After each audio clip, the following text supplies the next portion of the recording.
ओम नमः शिवाय। जो भी मनुष्य शिवजी और सती के इस विवाह की इस पवित्र कथा का पाठ करता है, वे संसार में इच्छित आनंद को प्राप्त करता है और अंत में मुक्ति पाता है। तो हमने देखा कि कैसे सती जी ने अत्यंत कठिन तप करके शिवजी को प्रसन्न किया और उनसे उन्हीं को पाने का वरदान ले लिया।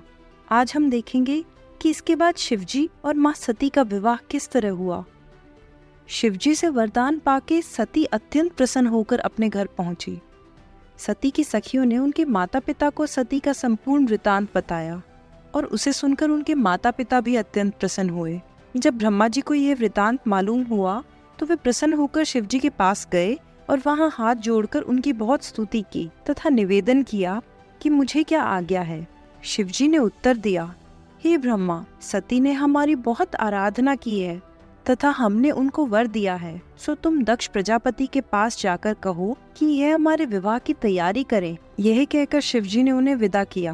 ब्रह्मा जी उनकी आज्ञा पाकर दक्ष के पास पहुँचे और शिवजी की आज्ञा उन्हें कह सुनाई और यह सुनकर दक्ष शुभ लग्न का विचार कर विवाह की सामग्री एकत्र करने लगे। उन्होंने रत्नों सहित शिवजी के पास लग्न भेजा और यह समाचार सबको कहला भेजा।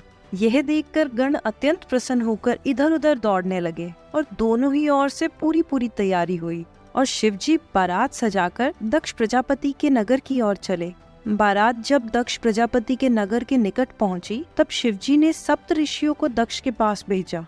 दक्ष प्रजापति बारात को नगर के निकट आया जानकर उनके पास जाने के लिए चले और सबकी भेंट कर हाथ जोड़कर बारात को अपने मंदिर ले चले। और उस समय ब्रह्मा, विष्णु, अष्टवसु, 11 रुद्र, 12 सूर्य, सिद्ध, भूत प्रेत, गंधर्व, किन्नर, विद्याधर, देवता, मुनि तथा अप्सराएं शिवजी सहित दक्ष के द्वार जा पहुंची और चारों ओर से जय जयकार होने लगा। वेद और कुल की रीति के अनुसार सारे कार्य हुए, गायन भी होने लगे। तो दक्ष प्रजापति ने ब्राह्मणों को बहुत सा दान देकर बारात के ठहरने के लिए अति उत्तम स्थान की व्यवस्था की, जहाँ सब बारात ठहरी। फिर दक्ष ने ब्रह्मा जी को बुलाकर कहा कि विवाह वेद के अनुसार कराओ, जिससे मेरी पुत्री सुखी और पति की प्यारी हो और उसकी अनेक संतानें हों। इसके बाद बारातियों को अनेक प्रकार के उत्तम भोजन खिलाए। उस समय वहाँ सभी प्रसन्न दिखाई दे रहे थे। भोजन से निवृत्त होकर लग्न ठहराकर शिवजी के आगमन के लिए सूचना भेजी। शिवजी तुरंत आए। तब दक्ष प्रजापति शिवजी को अंदर ले गए। उन्होंने प्रसन्न होकर सबसे पहले शिवजी के चरणों को स्वयं धोया और सोने की चौकी पर बैठाया। ब्रह्मा जी ने सब कार्य समयोचित किया और सती को बुलाया। उन्हें देखकर सबने प्रणाम किया। तब ब्रह्मा और विष्णु ने दक्ष को कन्यादान का जो समय बताया, उस समय दक्ष ने कुश, जल और पुत्री का हाथ शिव के हाथ में दिया। लोक में यही सबसे पहले कन्यादान हुआ और तब से विवाह की यही रीति संसार में फैल गई।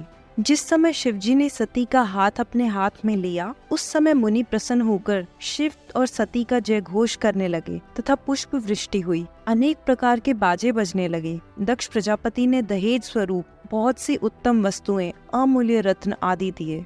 अन्य रीतियों के पूर्ण होने के पश्चात ब्रह्मा जी ने हवन का आयोजन किया। दोनों की गांठें बांधकर मावरे फिरते समय सती का चरण कपड़ों से बाहर निकलकर गिर गया। जब ब्रह्मा जी की कामुक दृष्टि उस पर पड़ी तो वे मोहित और मुग्ध होकर बुद्धिहीन हो गया। ऐसी दशा में उनके मन में सती का अनुरूप देखने की अभिलाषा जागृत हुई। उन्होंने उस समय फिर यह उपाय किया कि एक भीगी सी लकड़ी आग में डाल दी, जिससे बड़ा धुआं उठा और शिवजी की आंखों में धुआं लगने से ऐसे आंसू बहने लगे कि शिवजी उन्हें दोनों हाथों से पोंछने लगे। ऐसे सुअवसर से लाभ उठाकर ब्रह्मा जी ने सती के मुख से घूंघट उठाकर उनका सुंदर स्वरूप देखा तथा कामदेव के प्रचंड वेग से दुखित हो सब धर्म कर्म भूल गए और उस समय उनका वीर्य धरती पर गिर पड़ा। उन्होंने उसको इस प्रकार छिपाया कि किसी को यह बात प्रकट न हो, परंतु शिवजी ने अपनी दिव्य दृष्टि द्वारा इस भेद को जान लिया। तब वे ब्रह्मा जी पर अत्यंत क्रोधित होकर धिक्कारते हुए बोले, हे ब्रह्मा, तुमने यह निंदनीय कर्म क्यों किया? तुम बड़े कामी हो। यह कहकर शिवजी ने बड़े क्रोध से त्रिशूल हाथ में ले लिया। शिवजी का यह स्वरूप देखकर ब्रह्मा थर-थर कांपने लगे और उनको बड़ा आश्चर्य हुआ। यह दशा देखकर सब लोग शिवजी द्वारा ब्रह्मा जी की मृत्यु का निश्चय कर शिवजी की स्तुति करने लगे, परंतु शिवजी का क्रोध कम न हुआ। दक्ष प्रजापति भी हाथ उठाकर शिव शिव कहने लगे। और ब्रह्मा जी के मारने की मनाही करते हुए शिव जी से बोले, हे प्रभु, आप इस समय रंग में भंग ना करें। शिव जी ने कहा, हे दक्ष, तुम अभी मुझसे कुछ ना कहो, मैं ब्रह्मा को किसी प्रकार क्षमा नहीं कर सकता। इसने वेद के पथ को बुलाकर सती को पाप दृष्टि से देखा। शिव जी के ऐसे क्रोधपूर्ण वचन सुनकर उनके कोप से समस्त सभा कांप उठी। तब विष्णु ने शिव जी की बहुत स्तुति करते हुए कहा, हे प्रभु, आप अप्रमेय हैं, आपका आदि और अंत कोई भी नहीं जानता। मैं और ब्रह्मा आपसे ही उत्पन्न है। आप अपने क्रोध को शांत कर मुझे अपना सेवक समझ के मेरी प्रार्थना स्वीकार करें और ब्रह्मा को क्षमा दान दे। आप ही ने ब्रह्मा को सृष्टि की रचना करने के लिए उत्पन्न किया है। ब्रह्मा के सिवाय सृष्टि की और कौन रचना करेगा? यह स्पष्ट है कि बिना सृष्टि के सब लीला व्यर्थ है। फिर आप ही ने ब्रह्मा जी को उत्पन्न किया है, इसलिए आप उनका वध न कीजिए। यह सुनकर शिव जी ने बड़े क्रोध से कहा, नहीं, ऐसा नहीं हो सकता। हम ब्रह्मा का अवश्य वध करेंगे।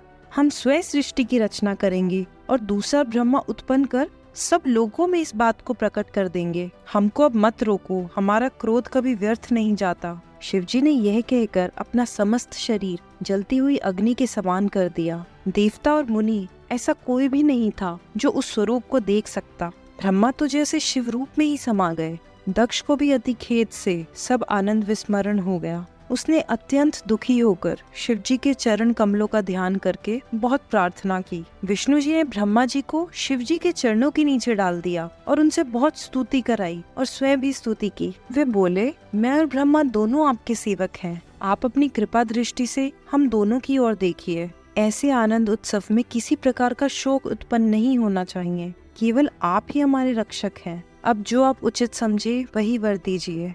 आप ब्रह्मा के दोनों हाथ पकड़कर उन्हें अभय दान दीजिए। और यह कहकर दोनों शिव जी के चरणों में गिर पड़े। दक्ष भी अत्यंत दीन बनकर त्राहिमाम कह उठे। उस समय शिव जी ने सती को अत्यंत दुखी जानकर अत्यंत कृपा पूर्वक ब्रह्मा जी के मस्तक पर अपना हाथ रखा और उन्हें अभय दान दिया। उस समय ब्रह्मा और विष्णु अत्यंत प्रसन्नता को प्राप्त हुए। दक्ष और दूसरे सभासद भी आनंद मग्न हो गए। उस हर्ष में भरकर ब्रह्मा जी भगवान सदाशिव की अनेक प्रकार से स्तुति की और कहा, हे प्रभु, आपने मुझे पाप रूपी समुद्र में डूबते हुए की रक्षा की है और नरक की अग्नि में पड़ने से बचाया है। अब आप कृपा करके वह महान उपाय बताइए जिससे मेरा यह महान पाप नष्ट हो जाए। यह सुनकर शिव जी ने कहा, हे ब्रह्मा, तुम अपनी स्त्री सहित तपस्या करो। तुम्हारे पाप का यही प्रायश्चित है। और जब तुम तपस्या द्वारा निष्पाप हो जाओगे, उस समय तुम्हारा नाम रुद्रशिरा होगा और तभी तुम अपने संपूर्ण मनोरथ को प्राप्त होगे। तुमने देवताओं के अधिपति होते हुए भी जो मनुष्य के समान निकृष्ट कर्म किया है, उसके कारण तुम्हें मनुष्य योनि में भी जन्म लेकर लज्जा उठानी पड़ेगी। इस उपाय से तुम्हारा पाप नष्ट हो जाएगा। भगवान सदाशिव के मुख से निकले हुए इन वचनों को सुनकर ब्रह्मा जी और दक्ष को अत्यंत प्रसन्नता प्राप्त हुई। जब भगवान सदाशिव ब्रह्मा पर प्रसन्न हुए और उन्होंने वीर्य को पृथ्वी पर चमकता हुआ पड़ा देखा तो कहा, हे ब्रह्मा, ये वीर्य अत्यंत तेजस्वी दिखाई देता है, अतः इसे नष्ट नहीं करना चाहिए। जिस समय तुम्हारा वीर्य पृथ्वी पर गिरा था, उसी समय मेरे नेत्रों से कुछ आंसू भी गिरे थे। अस्तु उन दोनों के सम्मिलन से 4 मेघों की उत्पत्ति होगी। शिव जी के इतना कहते ही 4 मेघ उत्पन्न होकर आकाश में छा गए और गरजते हुए पानी बरसाने लगे। परंतु उस समय शिव जी के भय के कारण वह वर्षा फुहारों के रूप में हो रही थी।